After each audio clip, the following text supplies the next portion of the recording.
your face. Hello friends, it's Dezel from www.myvinespot.com. This morning on Twitter we had an interesting conversation going on about what constitutes a homegrown wine here in Virginia. So when I got home I was going to blog on it, but in keeping with the times, it's 2010, I'm going to start to add a little video to the site, and thought that this would be a good time to add that video because I have some wines here to give you examples of how you could look at the label and basically tell what's Virginia and what may not be Virginia. So we're going to start off here with clearly what's Virginia, and this is on a label, and this has to be on a label. This is law. So the first wine is the King Family 2007 Meritage. So King Family is in Charlottesville. This is the Monticello AVA. So this wine is from the hosting city for Wine Bloggers Conference 11. So on the side note, look forward to seeing all of you bloggers, and hopefully King Family has some of this wine because this is really a rock star quality Meritage wine here. But on the label, when you look at this label, to put an AVA on a label, and I'll put it up here, you see that Monticello? Monticello is an AVA. To put an AVA on a label, that means that 85% of the fruit must come from this AVA, which is Monticello. Knowing King Family, this is 100% estate-grown fruit. They typically bottle 100% estate-grown fruit. So this is, without a doubt, homegrown wine. So next we'll look at Loudoun County.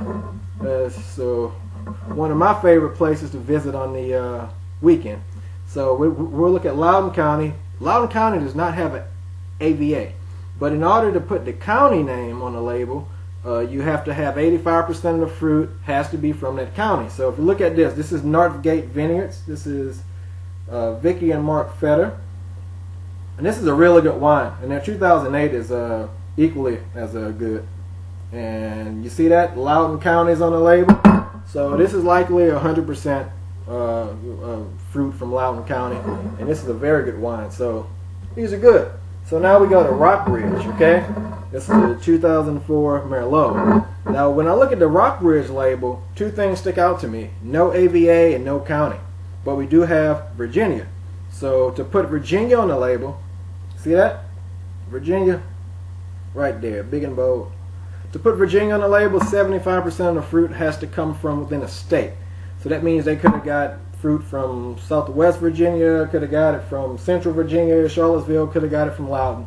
And they put Virginia on here. Now, they probably got, and this is probably 100%, again, Virginia fruit. But no county, no AVA on this guy. So now we get into a wine that things happen. So this is likely, I think this is the 2003. So 2003 was a very, very wet year. Lots of producers had to go and look for fruit other places. I guess the ones that couldn't find it in a state, you have to look out of state, because the reality of it is that this is a business. So you still need to bottle wine. You can't go a harvest and not bottle anything. So you look on this one, okay? And the first thing that stands out to me here is Virginia's nowhere on the label except for the address, and that doesn't count, okay? No county, no AVA, and one thing really stands out is, look here. See that? American red wine. So on these labels where you see American red wine, red table wine, that means that more than 15% of the fruit came from out of state. So it's likely that all of the grapes might have come from out of state. Maybe 50% might have come from out of state. Who knows? But over 15%, came from out of state, which means this is not 100%, homegrown wine. But is it a good wine? Yes, it's a good wine because I've had it. So that's kind of the facts there. So if you want homegrown wine in your glass, then start checking the labels. And that's just a quick tip on how to check the labels and know what you have in your glass. Now I'm about to enjoy the Bro 2009 Cabernet Sauvignon Rosé and kick my heels up and watch a little TV. So we'll do another video blog entry again. So come back, and happy sipping it off. Thanks for watching. Bye-bye. Now we're going